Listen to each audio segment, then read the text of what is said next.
নমস্কার বন্ধুরা, পিংলুস কিচেনে আবার আপনাদের সকলকে স্বাগত জানাই। আজ যে রেসিপিটা বানিয়েছি সেটা যদি ভালো লেগে থাকে তাহলে লাইক, শেয়ার আর আমার চ্যানেলকে সাবস্ক্রাইব করতে একদমই ভুলবে না। আমি এখানে চিকেনের ব্রেস্ট পিস নিয়েছি, এতে ফ্যাট কম থাকে, কিউব করে কাটা কেটে নিয়েছি। আর একটা বোলের মধ্যে আমি সামান্য তেল দিয়ে, অলিভ অয়েল দিয়ে সেখানে নিচ্ছি কাশ্মীরি লঙ্কা গুঁড়ো আর গোলমরিচের গুঁড়ো আর সামান্য লবণ দিয়ে এগুলোকে ভালোভাবে মিশিয়ে নেব। নিয়ে চিকেন যে পিসগুলো করে রেখে দিয়েছি কিউব কিউব করে কাটা, এর মধ্যে লেবুর রস দিলাম, দিয়ে ভালোভাবে মিশিয়ে রাখছি। এবার একটা প্যান নিয়ে নিয়েছি, প্যানটা হিট করার পর আমি এগুলো তেল ছাড়াই এগুলো দিয়ে দিচ্ছি। যেহেতু 1/4 টিস্পুন আমার অলিভ অয়েল ছিল, তাতেই এটা ভাজা হয়ে যাবে। এবার এরকমভাবে নাড়তে নাড়তে এটাকে ফ্রাই করব। এবার ফ্রাই করার পর আমি যে বলে মশলা মিশিয়েছিলাম সেখান থেকে 3 টেবিল স্পুন আমি জল দিয়ে দিলাম। এখানে ড্রাই পার্সলে দিয়ে দিলাম। এইভাবে নাড়তে থাকবো। আর বয়েল হয়ে গেছে চিকেনটা, যেহেতু ঢাকা দিয়ে এটা করিয়েছি, বয়েল হয়ে গেছে। আর জলটা শুকিয়ে গেলেই এটা নামিয়ে নেব।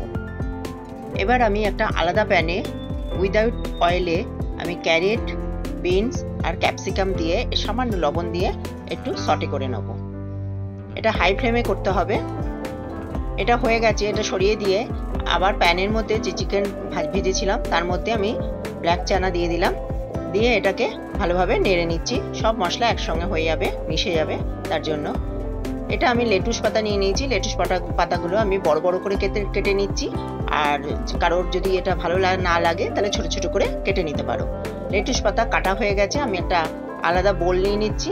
বোলের মধ্যে আমি এই যে ভেজে রেখেছিলাম, সটে করে রেখেছিলাম, ফ্রাই করে রাখা যে ভেজিটেবল সেটা দিয়ে দিচ্ছি, শসা দিয়ে দিচ্ছি, আদা দিয়ে দিলাম, কাঁচা লঙ্কা দিয়ে দিলাম আর পেঁয়াজের স্লাইস দিয়ে দিলাম।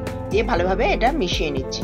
মেশানোর পর এখানে ধনেপাতা দিয়ে দিলাম, সামান্য ব্ল্যাক সল্ট দিয়ে দিলাম, আর দিচ্ছি আমি এখানে চাট মশলা, লেবুর রস। এগুলো দেওয়ার পর আমি ভালোভাবে এগুলো মিশিয়ে নিচ্ছি। এটা খেতে কিন্তু খুবই ভালো লাগে।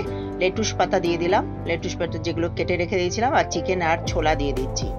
এটা ওয়েট লসের জন্য খুবই ভালো, পারফেক্ট একদম ডিনার। এটা হয়ে গেছে। এবার আমি বোলের মধ্যে দিয়ে দেবো।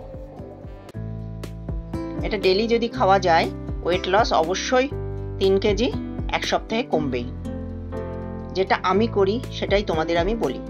এখানে ব্ল্যাক সল্ট, একটু লবণ, একটু চাট মশলা একটু একটু করে দিয়ে দিলাম, ওপরে ছড়িয়ে দিলাম। তোমাদের এই চিকেন চানা ভেজিটেবল স্যালাড কেমন লাগলো? যদি ভালো লেগে থাকে তাহলে অবশ্যই লাইক করো, শেয়ার করো আর আমার চ্যানেলকে সাবস্ক্রাইব করতে একদমই ভুলবে না। আজকে অন্য কোনো রেসিপি নিয়ে অন্যদিন হাজির হয়ে যাব। ধন্যবাদ।